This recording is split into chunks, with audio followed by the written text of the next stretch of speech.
A2TP podcast, episode 11. We back. What's up? Host Walt. What's up, y'all? Peace. And I'm your co-host, Natasha. And Well, because I'm not the guest anymore. I know, but I still... Okay. You can introduce yourself. It's me, Walt, your host, A2TP podcast. And I'm your co-host, Tosh. That's it? That's all you want to hype it up on your first episode? That's it? Well, I gotta, work on my intro, see how that works. Okay. Hey, it's your girl. That sound like MTV, 1998. Like radio or some shit. No. Hey, what's up? What's up? What's up, Op? What's up? It's your girl. I'm here. I got the job. Episode 11. Tell me what you had to do for the job. What I had to do? I worked hard. You had to do some things. I worked hard. You had to do some things. He's so funny. We back, y'all. Appreciate the ability to get to episode 10. We still just getting better. We got a lot more to come, a lot more to give. There's going to be a lot more production. There's going to be a lot more stuff to give y'all, a lot more content. So appreciate that, episode 10. But we're here now, episode 11. Wows and woes. We got my wow of this week. It was the weather. Oh my goodness, the weather was beautiful. Yeah, spring is on its way, and it's one of those things you always know it's coming, but when you hit the button. I did. Okay. You always know it's coming, but it still is like you forgot because winter feels so long, so it just really feels good. And I know it's officially spring. I know we're not quite all the way out of that cold weather, but those days when when people talk about seasonal affective disorder, it is real. You always talk about that when the seasons change. Yeah, because you feel it. She can't wait to tell that story about the gloomy clouds make her feel gloomy and down. And it's serious. No, it got me today though, because we had them 2 days of sun. And then today it's like womp. So that was my wow, because we got a chance to get out and be together and enjoy some time. We got a chance to work out, being in the park and just chilling. So that was my wow of the week. It felt good. Say that again. It felt good. Say it felt. It felt good. You sound like you had an accent. You're like, it felt. It felt good. Yeah. All right. Wow. Whoa. My woe of the week.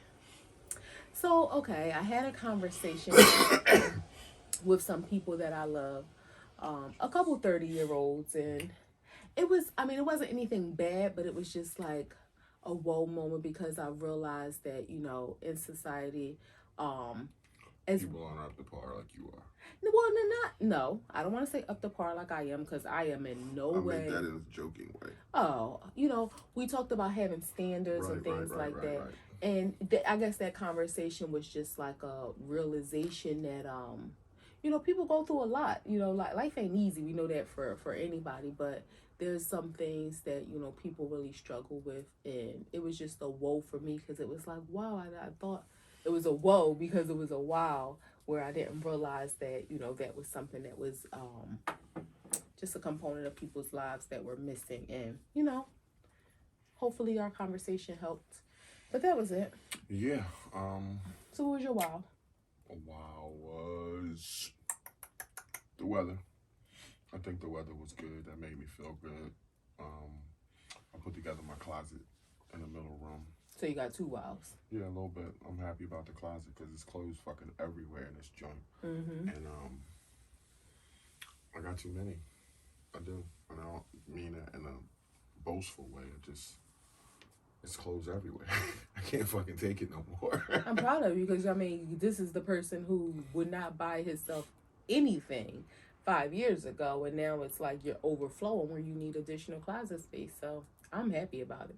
Yeah, so I better not see none of your shit hanging in there. Not one shirt. If I do, I'm throwing it away. What was your woe? I'm just letting you know now. My woe was my big fella at work. It's a bad situation with his girl. Not doing too well. Just some issue with her breathing and in the hospital. So just thinking about my man and hope that his situation get better. That yeah, he ain't going through too much. He ain't got no whole lot of people around him, so I try to reach out to him as much as I can, just to let him know at least he got one person who thinking about him. So that's probably my well. Definitely keeping them in our prayers. It's one of those reminders. People always say it takes a village to raise a child and all that, but just outside of child rearing too, it's important to have a village.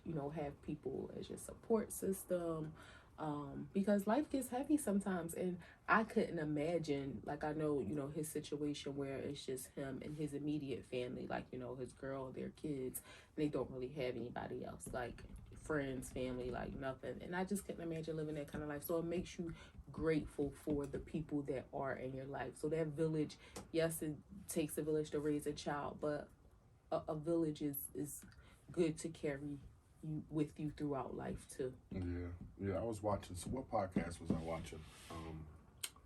I think it was I Am Athlete. D-Wade was on there, and he was talking about that. How people give him so much praise. Excuse me, for being such a good dad and an understanding dad, and he gave all the credit to his village. Like that's not me. It's the people around me that's doing that. Mm-hmm. But what we talking about today?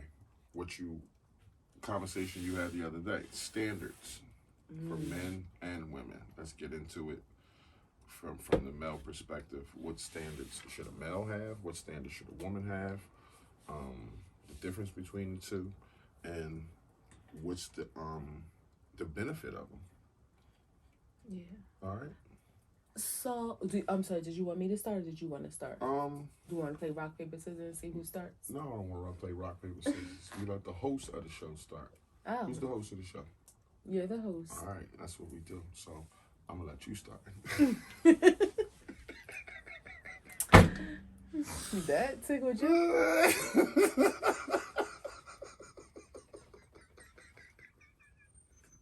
That was real funny. It was a funny girl. Yeah, you got jokes. Okay.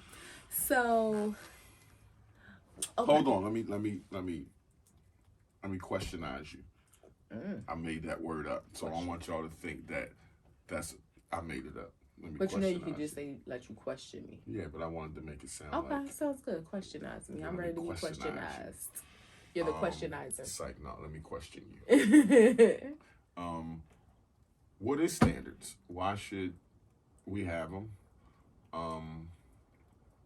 What's a woman's standards? What's speaking in a general sense from a female point, and then speaking in a specific sense from your point of view and your life and your standards, if you got any.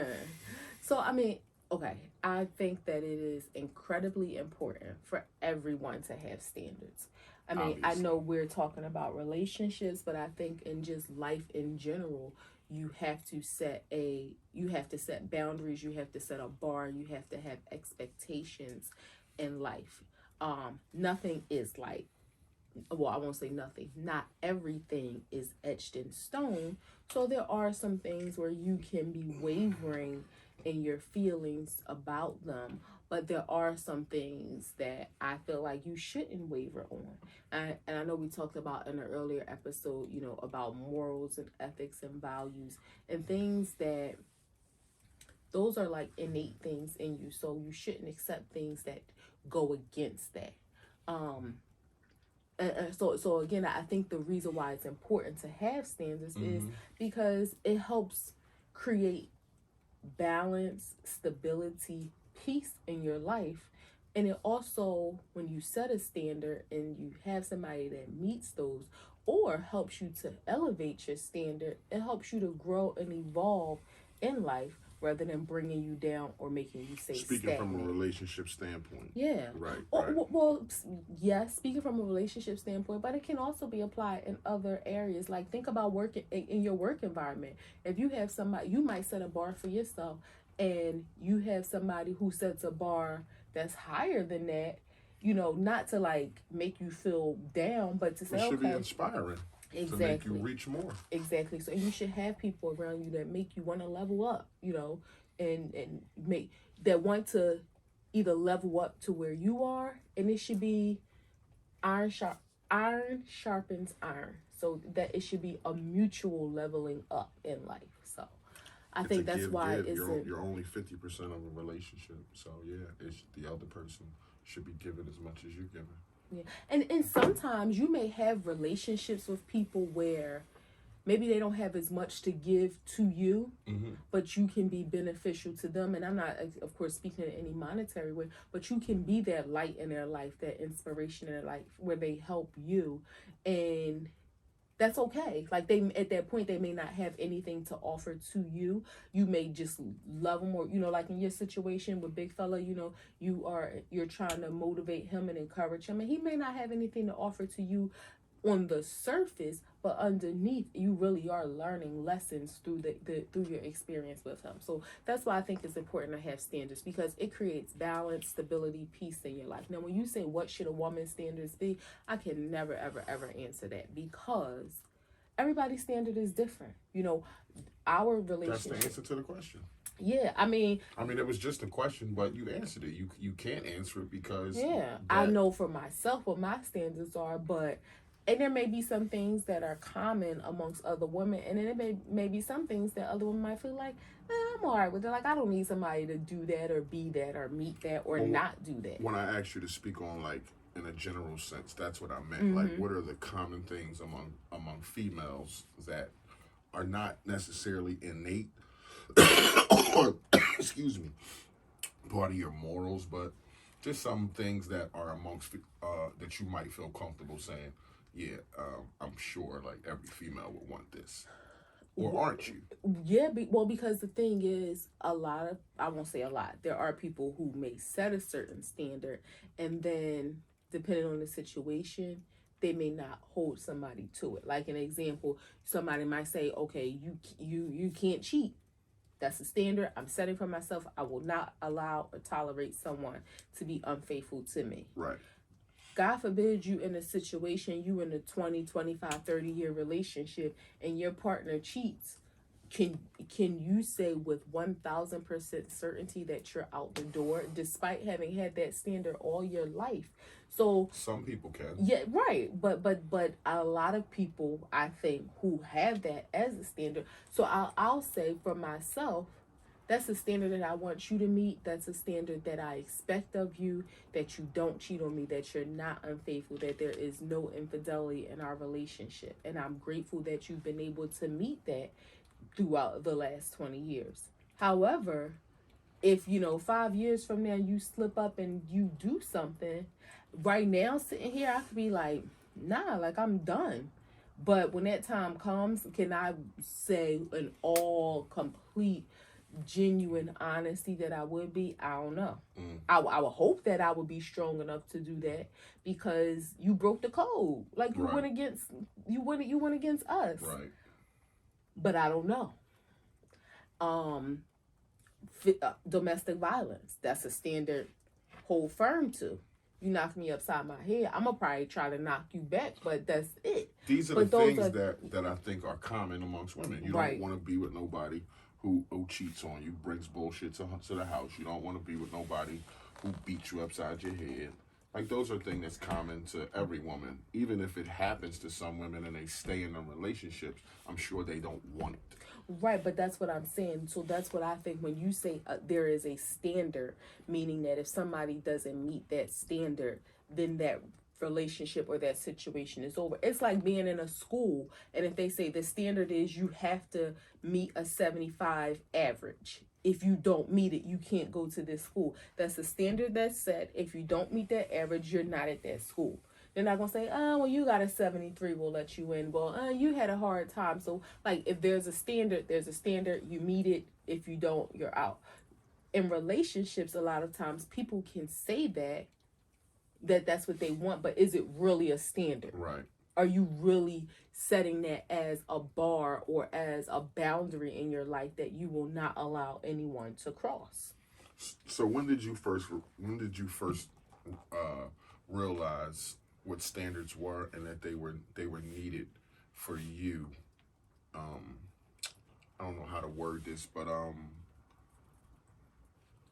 don't want to say to make your life better, but along those lines, you know where I'm going. But I don't want to really use that term to make your life better, because you make your own life better. But you know what I'm saying? Like, when did you realize, like, okay, if I raise the bar for, in a relationship standpoint, if I raise the bar for the men that I'm dealing with, like, because for me, it's almost like if you down here with no standards and there's people up here with standards, then down here you are in all the bullshit, and you're gonna encounter people that don't have standards and are with the bullshit. But if you raise the bar and stick to these standards that we're talking about, then you kind of weed out those people, and you only will deal with people who have that level of standard also, or men who are willing to rise to that standard. You follow what I'm saying? I so do. When did you realize that there's a difference out there? There's a difference in men. There's a difference in places you go. There's a difference in how I may act, or is what I might attract, or how I might dress, or anything like that. So I think, or how I might talk. I think for myself, on certain, probably a smaller scale, I'll say from a teenager, always knew like there were certain standards for myself. For myself as a young woman growing into a woman, that I set where it was like you observe differences and you like, I want to be over here. I don't want to be over there. Like, this is the group of people. I see how this is. I see how this is. I want this. And I use this as an example. Coming from, I went to Girls High 242. Oh, Jesus fucking Christ.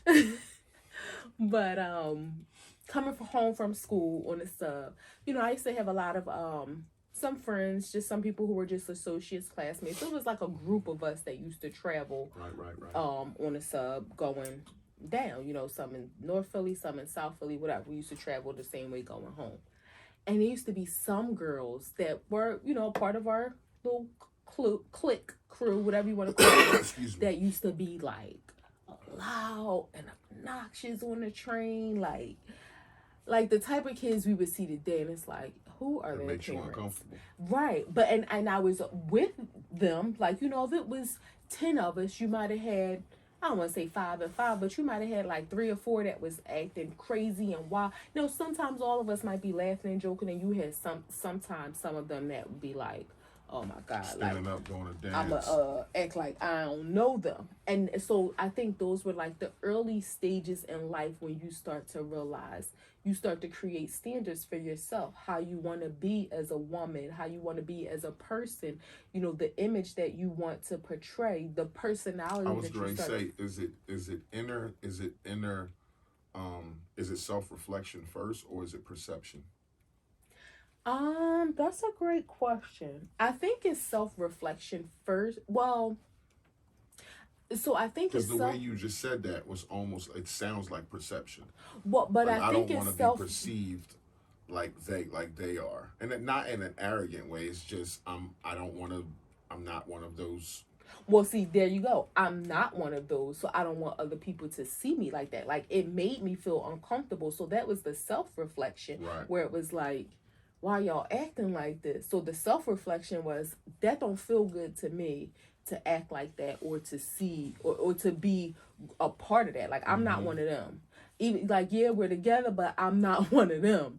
So that was the first part, the self-reflection, and realizing like, I'm not comfortable with that. And I was never like the go along girl, want to be down chick. Like, I'm not going to act like that if, that's not me. So, and then the second part was the perception, where it's like, you know what, tomorrow I might go a little bit ahead to catch the train, or catch a later train. Or when y'all sit down there, I might sit a couple rows over because I'm just not comfortable with that. So it was a mix of both, not knowing that I'm not like that, and then not wanting to be perceived like that because I'm not like that. Right. So that's where I think the foundation of starting to create your standards and your boundaries are. And that was probably like 14, 15 years old, which I think is very critical years in a year, because you start to know who you are. Right. Like, am I going to dance? And I mean, we wasn't twerking then, but am I going to dance, or am I going to be laughing at people and like being loud. obnoxious, or am I going to realize like, that ain't it? Disrespectful. Yeah, like that ain't it. So that was like so then with that you start to develop your personality and who you are. And I guess with clothing it was a little different, because that's more so for me, that was guided by my parents. Like, I couldn't wear certain stuff, so those standards were set there. But then as I got to this age where I could do what I want, for the most part, those things were, they had become innate, because that's what I was used to. So then when it started to come to relationships, you start to kind of learn about by trial and error. But again, there are some things that I knew. You walked into a relationship with. Like, you can't beat me. I don't want to be cheated on. Exactly. I'm not going to be. So aside from those two things, is there anything else that was already there that you didn't create? Yeah, like, and this may sound kind of weird and hypocritical or oxymoronic or contradictory, however you want to look at it. I knew that I wouldn't be in this. I could not be in a situation where there was some illegal activity going on. Okay. So we know, your past having had some illegal activity, but that predated us. Mm-hmm. Once we were together, you were, although your situation was lingering, you weren't still participating in illegal activity. So for me, that was a standard. And, no shade to the girls that, got the D-boys as boyfriends or whatever is going on. But I never wanted to be in a situation where I could be in danger, meaning you like carrying keys in the trunk or something, or guns on me every day. Yeah, or somebody kicking a door in because you hustling. For me, that was a standard where it was like, I'm not putting myself in that situation. Like, hell no. I don't want to die, and I don't want to go to jail. Right. I don't want to be, you hear stories, people coming up in here shooting people. So that was another standard for me.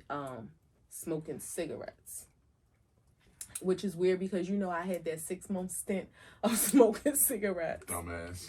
And I got sick like immediately. Teenager wanting to be.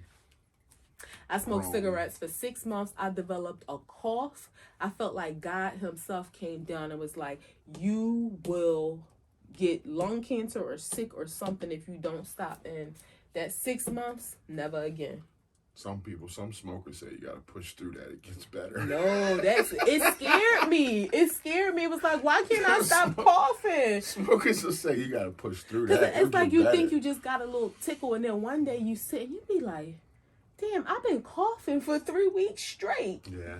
So that, outside of that, smoking and maybe that's it. I don't know. It was dual. It scared me, but then also the smell of cigarettes makes me, makes me violently sick. So that's another standard. I don't care who you are, how much money you got, what you look like. The billionaire, you can't. Smoking cigarettes was another standard. Yeah.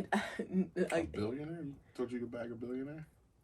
I can bag whoever I wanted to, but I got you, and I'm good with that. I like the confidence. I was just asking. Yeah. What your thought process was, that's all. What you thought this was? I just wanted to make sure I was living up to the quota. I didn't, I thought, damn, she shot low with me. That's what I was thinking. No, I hit the jackpot. Yeah, I hit the jackpot. And you know what? It's weird because when I say no illegal activities, even the smallest thing, like I was having this conversation, I couldn't be with somebody, like if we're in a supermarket and you think it's funny to like steal a pack of gum, I would never call you again. Like, did you have? I was about to ask. It seems like you could read my fucking mind. I hate when you do that. Did you have friends that steal? Because I know like when we was younger in the 90s, like not that it was dudes who didn't steal, but we used to rob. But the girls used to boost. But did you have friends that used to boost and nope, and went like ever been in a situation like in a store with your friends and one of them steal and you don't know they stole? So I had a situation one time, and she was a classmate. She wasn't. We were cool. She was a classmate. and we went downtown to the where there used to be the Gap. I think it was a Gap outlet on Chestnut Street, across the street from Liberty Place. I didn't. I mean, yeah, I knew people boosted. Like I knew some girls that was heavy into boosting, and it's funny because they were from South Philly, and it's always that stereotype about South Philly boosters. But the girls that I knew that boosted were from South Philly, but this girl wasn't. Long story short, we go downtown, and we go into Gap, and she had on a sweatsuit, and she went, and it's when everybody used to wear the Gap sweatsuits and all that stuff. So we in there, and she took some jeans or whatever, she went in the dressing room, and she came out and she was like, come on, let's go. And I'm like, what's like what? And then when we left, she had I think she might have had two pairs, but I don't know, she had them on under her sweatsuit. I don't play that. Like you know me. So you stole? No, I didn't steal. She stole. So you stole? You crazy? You both stole. No, I didn't steal a damn thing. If you was with her, you stole. I ain't steal a damn thing. And if they would have looked at the cameras, they would have seen I ain't had nothing to do with that. If you lie, you steal. If you steal, you kill. And that's how I feel about thieves. I don't like that. So I never went anywhere else with her. It was a joke, baby. I know. My nana used to say that if you lie, you steal, you kill. No, but I believe that. Yeah, but if you steal something, don't mean you're going to kill somebody. I believe if you would steal something... No, okay, yeah. That's where I was going. I don't believe if you steal, you'll kill. But I believe if you'll steal something small, you'll steal something big. Oh, yeah. So that was just... So if I was with a guy, like, dating, and he, like, wanted to run out on a check, or we was in a supermarket and he, like... Didn't pay for the water under the cart? Yeah. Or he opened up a soda and drank it walking around the supermarket and then set it down. And we'll go in the market and I'll drink something and at the end keep the empty bottle and, okay, we got to ring this up. Like, no. So that was my one situation, being with somebody who was boosting, and never again. Like, so my friends that were like in my immediate circle, nobody to my knowledge was like into boosting or stealing. So that was the standard for your friends, like no stealing. Was your friends, your girlfriends, was they a part of the standard of no cigarette smoking? Did you fuck with girls who smoked? Not when I was younger. I do have one friend, and I don't want to put her on the spot. I love her dearly, and she smokes cigarettes, and we talk about it, and I, the few times that we are together, I try to knock it out her hand, and I pray that God releases that demon from her. But yeah, you know her. Oh, okay. But yeah, so that's the only person but it's weird though. It started, I don't want to say later. Hell, we 40. What's really later in life? But it wasn't like something she did as a teenager. It started in adulthood at some point, and and I know it's a hard habit to kick. I know that, but I also know people that have smoked and kicked the habit. So I know it's possible. So I'm still praying, and I'm hopeful for her that she will kick the habit. She's too beautiful to have such an ugly habit, in my opinion. What's your standard for men? So those are my standards. So you can't hit me. Those are the ones that I can't. Can you really explain the ones you create? I mean, you said those are the ones you had walking in. Can't beat me. Can't cheat on me. Can't smoke. You have to. Religion is one, and you don't have to be a Bible toter. Like, what do you call it? Is it called a Bible toter? Yeah, Jesus freak. Yeah, because I think I'm a Jesus freak, but I ain't a Bible toter. You're not a Jesus freak. It's the same thing. It's just a different terminology. But I love Jesus. I'm not asking. We're not debating if you love him. You're asking if you're a Jesus freak. Okay. I'm a Jesus freak. We Jesus freaks. Okay. All right. For me, my standard is I would not be able to be in a relationship with someone of a different religion. Got you. And the primary reason is, what if that relationship blossoms into, kids, marriage? Then you got this debate of how you're going to raise your kids, and that's not a debate I want to have. Now, again, he doesn't have to be a Bible toter, but he has to be open to it. Now, again, is that something that you think wavers? Because it sounds like you're saying it in a sense of it's one of the ones that don't waver. It doesn't waver. Like he has to. Again, if you're in, let's take our situation. We've been together for 21 years. Let's say I became Muslim. That mean you're gonna leave me? You're not going to become Muslim. I'm just, babe, come on now. No, I understand what you're saying, but no, what if I really studied the religion? And not that I don't want to. I love Jesus. I don't want to. And I'm just saying, hypothetically, what if I studied the religion, was serious about it, wanted your support, didn't try to push it on you, but this is what I'm going to do, with you or without you. But does that mean you leaving me? we would have some strong conversations. So one, you said about what? You leaving? You said you want my support. I do not support it.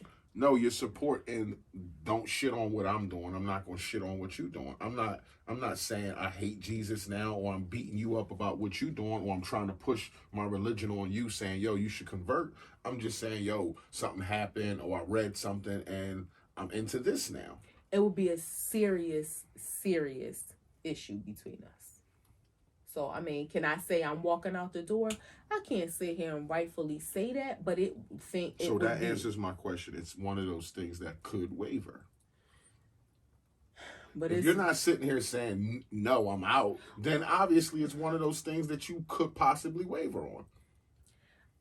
But I mean, yeah, it could waver, but it's strongly wavering to out the door.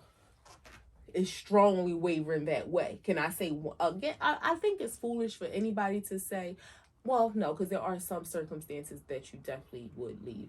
But yeah, it just wouldn't be good. So let's just not speak about those hypotheticals, because that's why it's a hypothetical. I mean, I know, but I'm just saying it would not be a good situation for us. So even if we weren't divorced over it, things just would never be the same, and that wouldn't work for us. Like, we are us. Like, we gotta be us. You know what I mean? So things wouldn't and couldn't be the same. You know, prayer is essential in our life. If you didn't pray with me in the morning, well, I pray 5 times a day if I'm Muslim. Well, as a Christian, I pray as many times as I want a day, and not saying Muslims can't, because I don't know how that works. But I'm just saying, in the sense of, I understand that, but there's no prayer no more. Yeah, we pray. It's just you pray, I pray.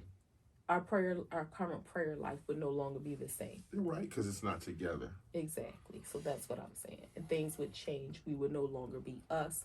Our structure that we've built with God, Jesus, Jehovah, Jah, whatever you want to call them, as the thread in our life would be no longer, because you would now have different beliefs that I don't believe in. I got you. Okay. So religion. But you saying that like you telling me like don't be converting though. I am. The way you said okay. I am telling you that. I was speaking hypothetically. I understand, but I am telling you that. Please. What if I came in here and I wanted to be a nun? What if I wanted to be Jewish? I can't be Jewish. Bye. No, really, that's what I mean. You can't. No. I can't prosper in life and be Jewish, and learn Judaism.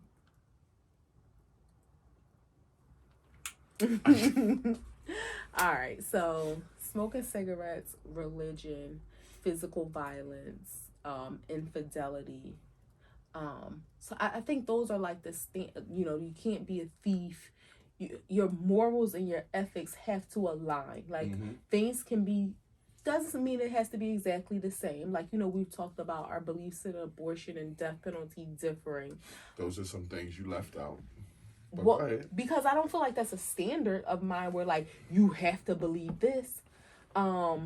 It can pose an issue. I mean, I feel like, God forbid, if it was a situation where I got pregnant, there's nothing in the world that you could do or say to make me get an abortion. Now, if you left me because I didn't. I'm just saying it can be a standard, because what if I want an abortion?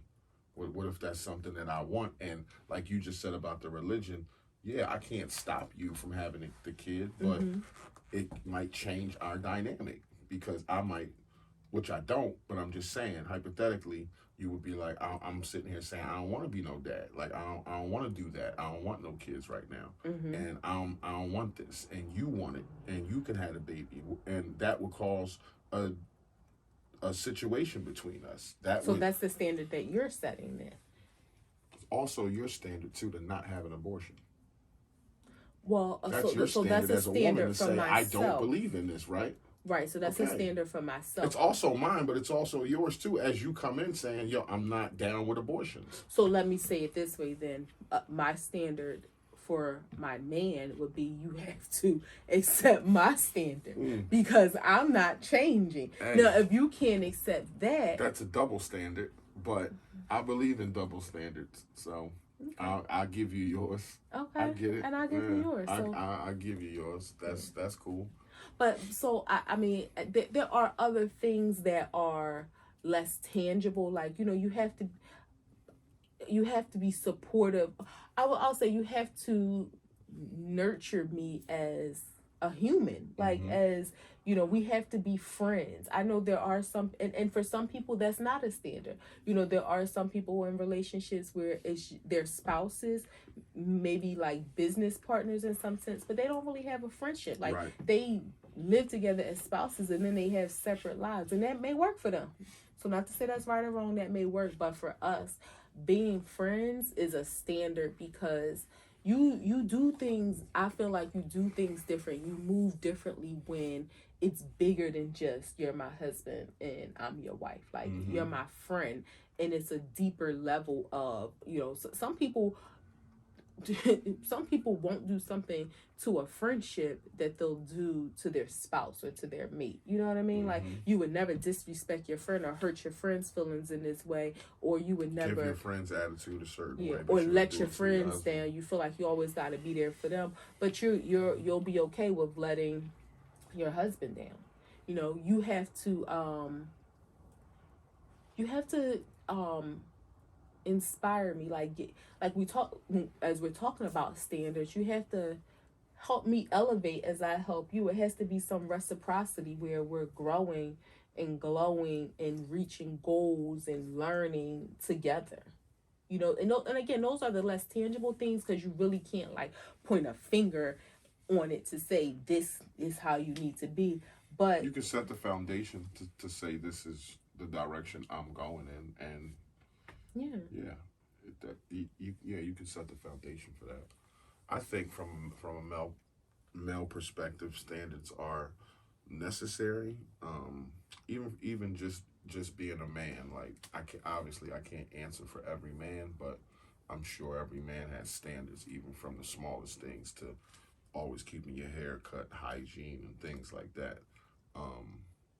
So there are like small standards that men keep just as a man, or they should keep. I'm not saying they all do, but they should keep. Whether you go get manicures or wear nice clothes, or you care about your look, whatever that is, it's your standard as an individual man. As far as relationships, that could get a little tricky because I only can speak from my perspective as what I would want from a female or a woman. right. Why you got that little smirk on your face? No, I was listening to you. I was going to say, I can only speak from my perspective. I realized that there were standards in women probably in my 20s. And when I told you when we had the conversation about our moms, and I always used to tell you, like, when I seen other women, I would compare her. Like, I kind of realized then, like, there's a different standard of woman, or a different class, not a different class of people, but people act different, people do different things, exposure, that kind of thing. So, in a relationship, as far as a woman, I knew early on that I didn't want, what we call today a ratchet girl. So I knew I didn't want, just some wild chick doing whatever the fuck she wanted to do. And I'm a girlfriend guy, so I'm not a, knock them all down hoes type of dude. I like relationships.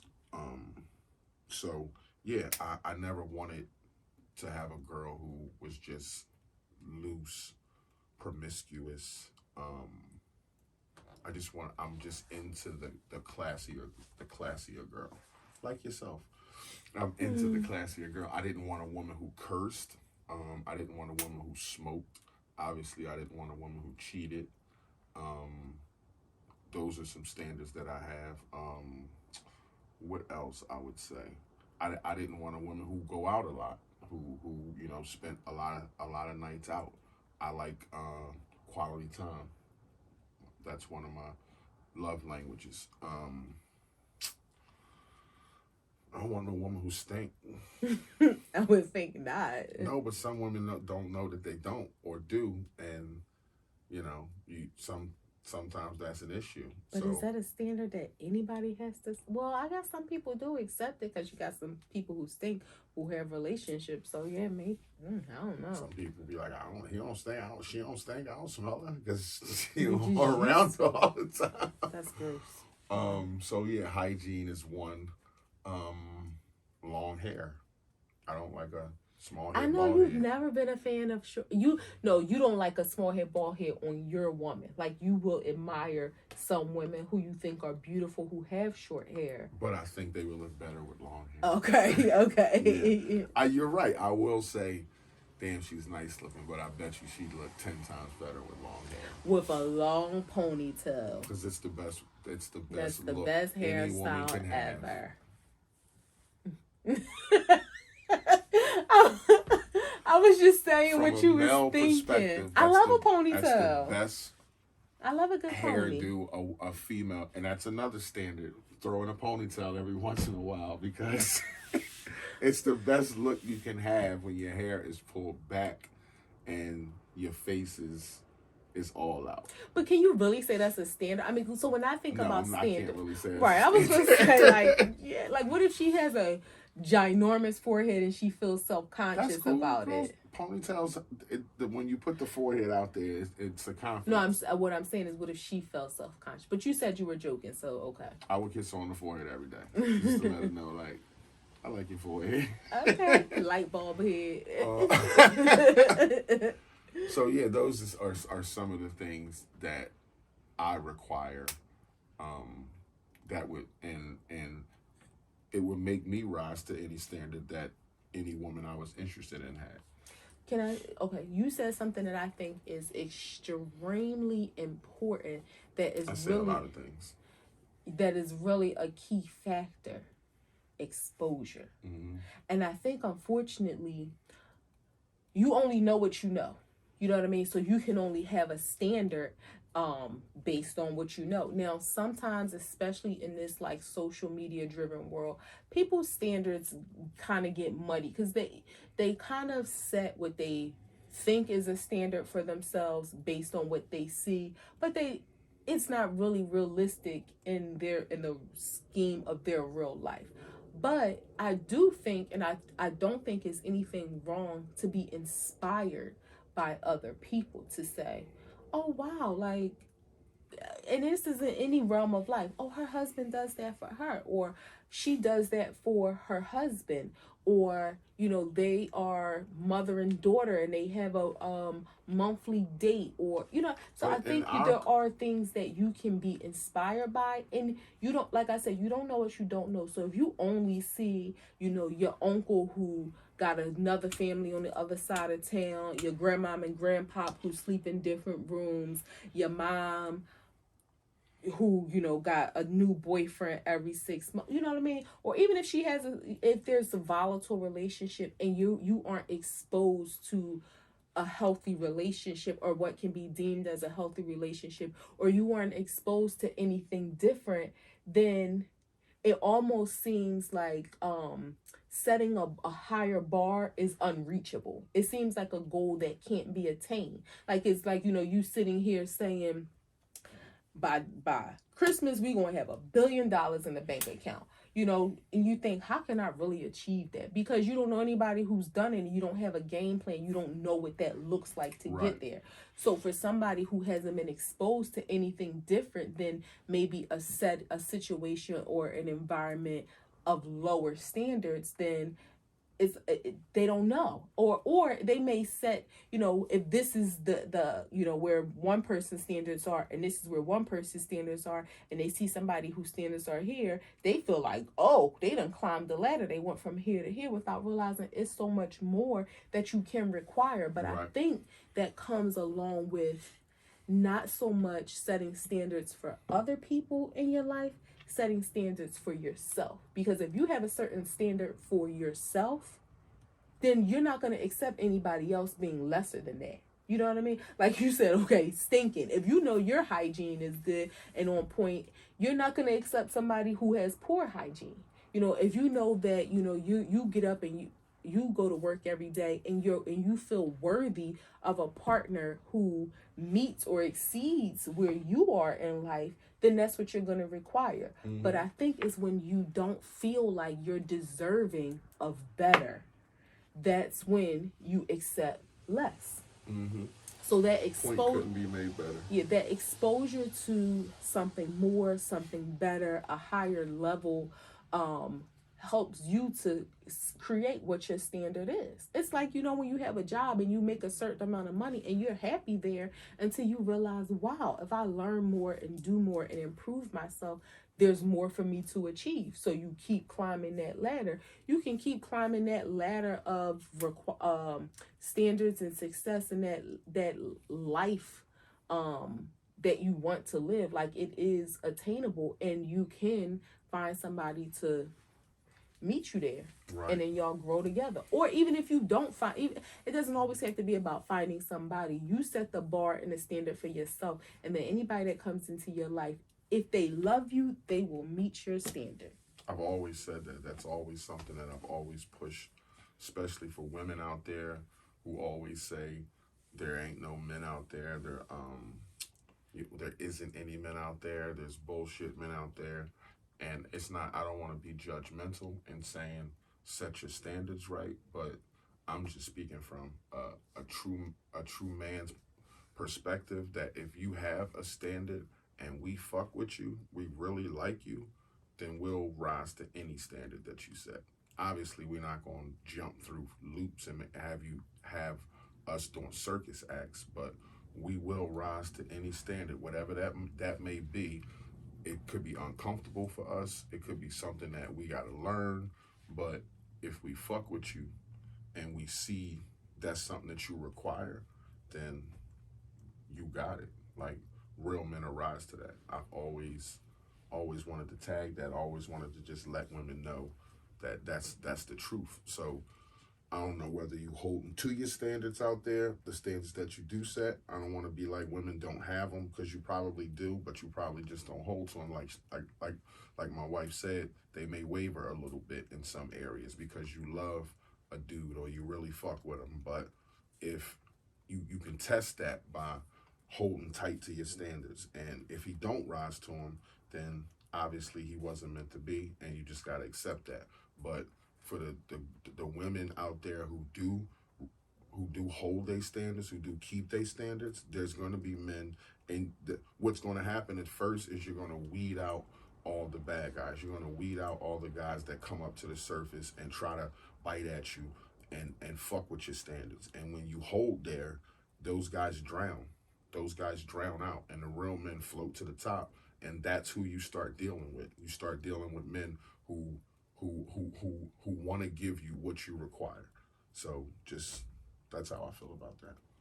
And, you know, I used this analogy when I was having this conversation the other day. It's like when you live a life without having standards, it's like being a crash dummy. This is how I look at it. Like, when you think about the National Transportation Safety, whoever they are. NTSB? Yeah, who they use a crash dummy to help create standards for cars. Mm-hmm. So the crash dummy accepts whatever comes its way. The bumps, the bruises, thrown left, thrown right. And the crash dummy don't die. They, like, you never see them saying, okay, this crash dummy Sometimes they gotta get a new crash dummy. After a long time now. But after a long time, that crash dummy go through a lot of crashes. That's when your first experience is real bad. Yeah. But they go through a lot of crashes before they get rid of that crash dummy. But that crash dummy just accepts whatever comes its way, because they are using that crash dummy to create the standards. Then once the standards are created, the mannequin or the person that they use to actually test drive that car, once the standards have been created, is safe. Mm-hmm. Now, that's not to say accidents can't happen. That's not to say, there are some precautions you still have to take. You still got to wear your seatbelt. You shouldn't talk on the phone while you drive, because there are things Still gotta that pay attention. Yeah, because there are things that can happen in life that kind of, go off course a little bit.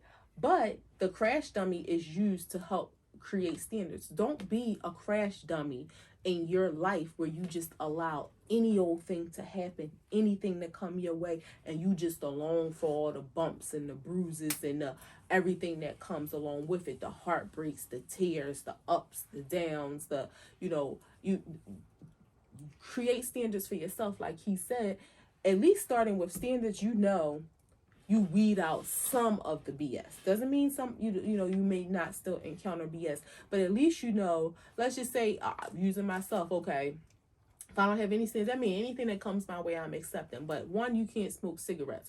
So all y'all cigarette smokers is going to weed y'all out. Exactly. Two, you can't hit me. So all of y'all that think you going to knock somebody upside their head, now that may not be something right off bat, but in some situations you kind of see the aggressiveness. You can tell. Or history.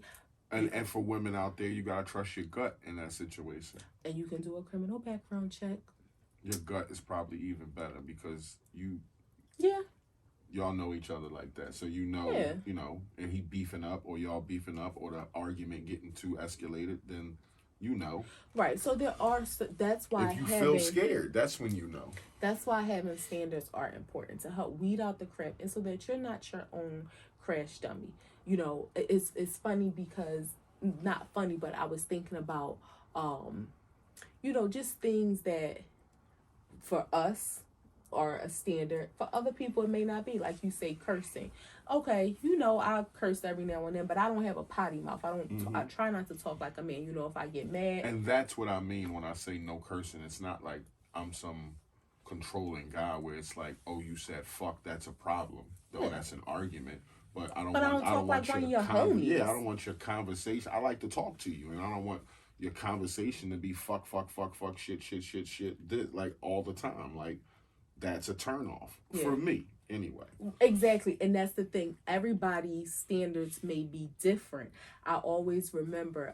Some dudes don't like to conversate with their girls or their wives. I do. I like to sit and talk and conversate about different things, which is one of the reasons why we do this. So if you had a potty mouth, or if we talking about something we saw on TV, why do you gotta say fuck 7 times? Like, you ain't got no vernacular. You can't find words to talk about something we saw on TV. So I was telling this story. I remember one time, this was probably like I always date things about where I was working. So it was like 2002, and I remember we had an argument about something and going into work, and I was like so mad, so upset, and I was talking to one of my old coworkers, Trina, and she's like, why are you so mad? I'm like, yes, we was arguing, and he said, F you, and she was like, so? And me from the beginning, like, that don't say F me. Like, do not say F you to me. That was just like, what? Because I just feel like you live, you learn.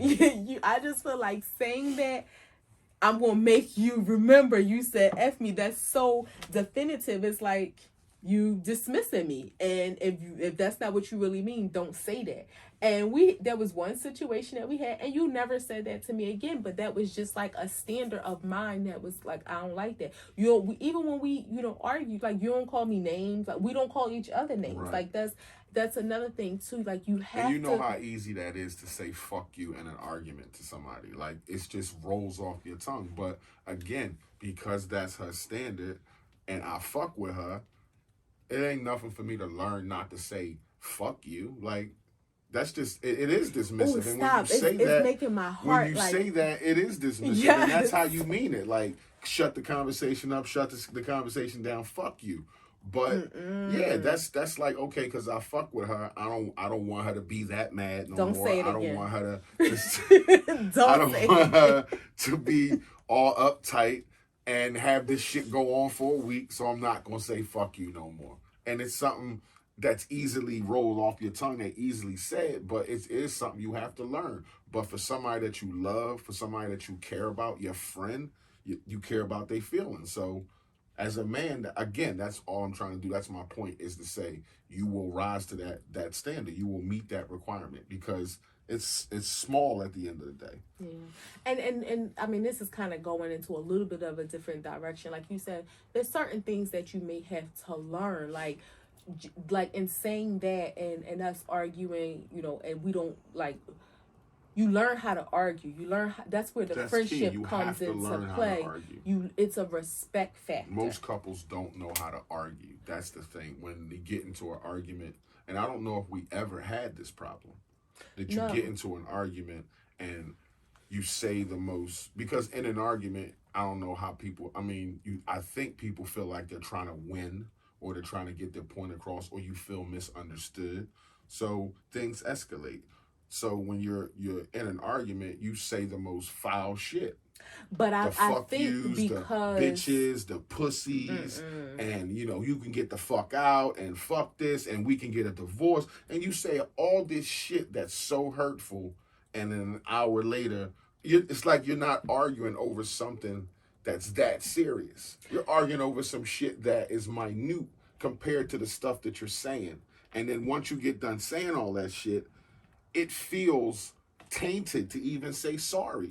But and see, so that's the thing. You said when you're in an argument, you trying to like win, but you shouldn't be trying to hurt each other. Right. And that's the thing. Argue over whatever you're arguing about, but your goal should not be to hurt the other person. And I think that's where the friendship comes into play. Like, you're my friend. At the end of the day, whatever we argue about, I don't want you to be like, damn, this, that, and the other happened, and we argue, but it blew up into something completely different. Now we done forgot what the original argument about. Now what's on the table is this disrespectful crap you done said to me. You called me a bitch, or you said we can get divorced. Like, all that shit matters. So that's where I think it's important to have those standards where, and that's a standard in of itself, not to disrespect each other, to always maintain a level of respect, because at the end of the day, no matter what we go through, the key is to get over it. Right. Unless there's, again, like some infidelity or something crazy, like the key is whatever this argument is, we want to get past this, whether it's a day, 2 days, God forbid if it's a week. It's a but process, we want to though, be on the other side of it, but we don't want to inject anything else into the equation other than what the situation was about, because then now we can't get over, because we done added more to it that's going to make it that much harder. And for me, but that's a misconception. You can't just get over it. It's a process. We'll get through it. You gotta however y'all communicate, you have to do that. And then, but the goal is, let's not let this last for a week. And for me, this may sound a little weird or crazy. Yes, I will. I will apologize when I've done something wrong that I wasnwasn't aware of, or whatever. Even if I was aware of it, but I don't want to have to say sorry after an argument. You know what I mean? So if we arguing and I'm saying what I'm saying, yeah, I said what I said, but I don't want to say something that then I have to come back and say sorry. It invalidates your whole argument. Mm-hmm. It's like, you said all this just because you mad, and then have to turn around and say sorry because you love this person. No, I'm going to say what I say and what I mean about the situation, whether it's aggressive or not, because it's an argument. But at the end of the day, I don't want to have to say sorry about all that stuff. Because some stuff you can't say sorry for. You can't. Yeah, some stuff you can't say sorry for. You absolutely cannot. You call me a pussy in an argument, it's a wrap.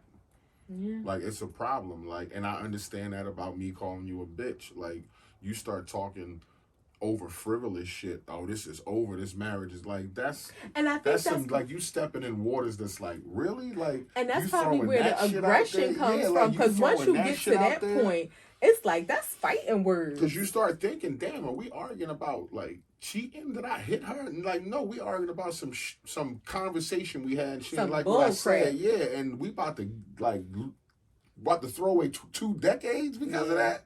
That's crazy. So those are standards, and this is the last thing I'll say about women that I feel like, again, has always been a standard for us. I feel you cannot allow your life to be a revolving door. That was something else, like, even in the beginning when things would get tough, we would have, we would go through those arguments. We never went through that breakup to make up thing. Because for me, it's like, if you are going to break up with me, I feel like, how can I ever trust? How can we build a stable foundation if we can't get through, not get over, but if we can't get through certain things? If your way of getting through it or getting over it is to get out, and then you want to come back, how do I know this is not going to happen throughout our life? and Right. and or how do I know which argument is going to be the one that you decide to leave? So for me, that was always like that was another standard. My life is not a revolving door. If you leave, you like, that's it. You, because we'll never, Mine either. even Yeah. if I allowed you to come back, you know, when we went through, and I'm not, of course I'm talking about we were boyfriend and girlfriend. If I allowed you to come back, it would never be the same, because that level of trust, you know, I don't want to walk on eggshells around anybody. So to be like, all right, well, I'm mad at him, but I don't know if I want to say this because it might turn into an argument and he might leave again. No, like, I'm Yeah. not dealing with that. So I just feel like, as a woman, that's a standard that I've set, and it has held up. Like, you should, I don't believe you should allow your life to be As a a man, revolving door. I agree. As a man, I could agree that I've set the same standard. Like I wouldn't accept that from you either. Like Yeah. just bouncing on me whenever you got mad at me. Hearts are too Yeah, fragile. and I'm Like, ready to say I'm an emotional dude. Like, you know, I wear my heart on my sleeve. I care about you. I care about you. So yeah, I wouldn't accept that neither. You just every time you got mad, you leave me 5 times a year. Like fuck that. yeah. Like fuck And where that. you going? No man, I don't give a fuck where you going. Like you bounce, you bounce. That's on you. I changed the lock. I'm a carpenter. I changed the locks on your ass. Shit be changed when you get both doors. I'll be right at the depot changing shit up quick. Try your key if you want. I call the cops. But that was a good conversation. It was. It was. It's a good conversation. Standards are important for men Extremely. and women. We have standards. Again, women out there, if you have standards, if you don't, get some. And I don't mean that in an arrogant way, but just think highly of yourself. Um, Set a bar for yourself. And again, you're going to get some bites from dudes who trying to fuck with your standards. But after they realize that you hold firm, those dudes fall down. And okay, now you're not dealing with 50 guys. You're dealing with with 30 guys. And then when you weed out the smokers, like she said, now you're dealing with 15 guys. Now the number goes down and you start to deal with the people that you want to deal with. So just keep your standard, hold firm. I know nights can be lonely. Um, Everybody got needs, but if you hold firm, you'll attract the people that you want to attract to you. And sometimes you got to lose yourself to find yourself. And that can be a beautiful process. So set standards not just for a man to meet them, but set standards for yourself to create stability and balance and peace in your life. If you set a certain standard of bullcrap that you won't accept from yourself, so if you know you won't accept that from yourself, you damn sure is not going to accept somebody else treating you in a certain kind of way that's below your standards. So set those standards for yourself. Sometimes take a couple steps back, lose yourself in finding yourself, lose what you think you know to rediscover who you are. It can be a beautiful process. It can be very cathartic, eye-opening, to very introspective, and you may see some parts of yourself that you don't like, that you can work on for yourself. Not work on them because a man thinks you should change them, but work on them for yourself. And once you have those standards set for yourself, you'll feel good. You'll walk with your head up, and you'll feel worthy of not accepting less than what you want. You won't have to. You'll attract what you are. You'll attract what you are. Nice, kind, gentle, respectful. You'll attract that. When you are that. When you're not that, then you attract that. That's what you get back. So when you are one thing and you are classy and you are respectful and you are, then there's no crab dudes that's going to even bother you, because from afar they see what you are. So you're going to get the guys or the girls that will come to your standard, that will give you what you require. And when you do lose yourself sometime, that's a tricky situation, because some people lose themselves and they never fucking find themselves. They end up they 30 years old or 35 years old and still trying to find themselves. Maybe So I don't want to say lose you yourself, gotta but shed. it's a process. If you feel like you lost, you got to go through the process. You can't just wake up one day and be like, I'm found. No, there's some work you got to do. There's a process you got to do.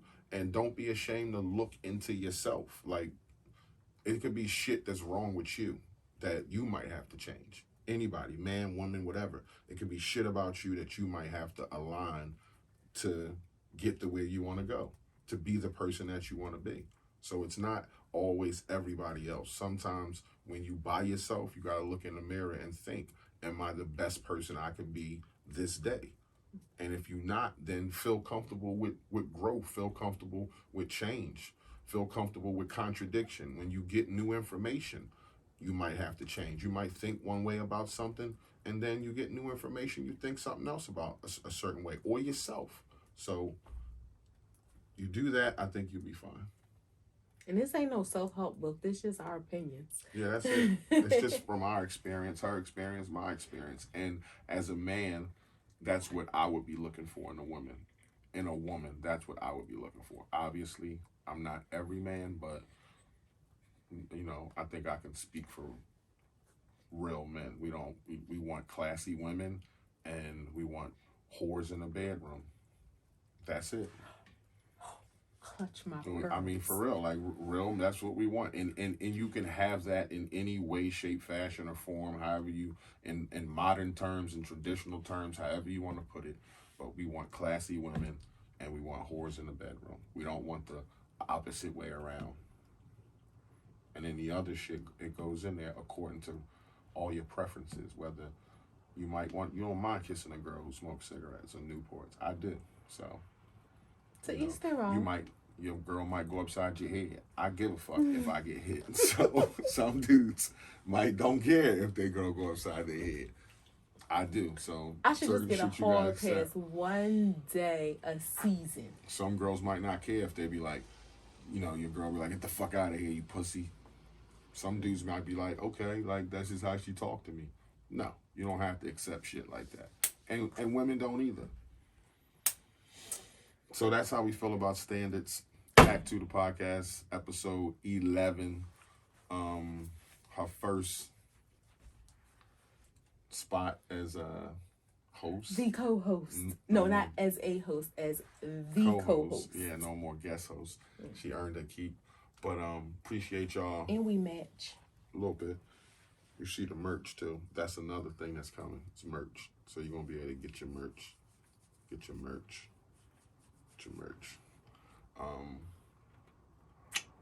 Act 2 the podcast. That's episode 11. Appreciate y'all. Comment, like, share, YouTube, Instagram. Yeah. Leave some feedback, ask some questions. We like to talk. Yeah. We like to talk to each other, and we'll talk to y'all too. Appreciate y'all. Act 2 podcast. Should I say If you fuck with us, you fuck with us. If you don't, you don't. Peace.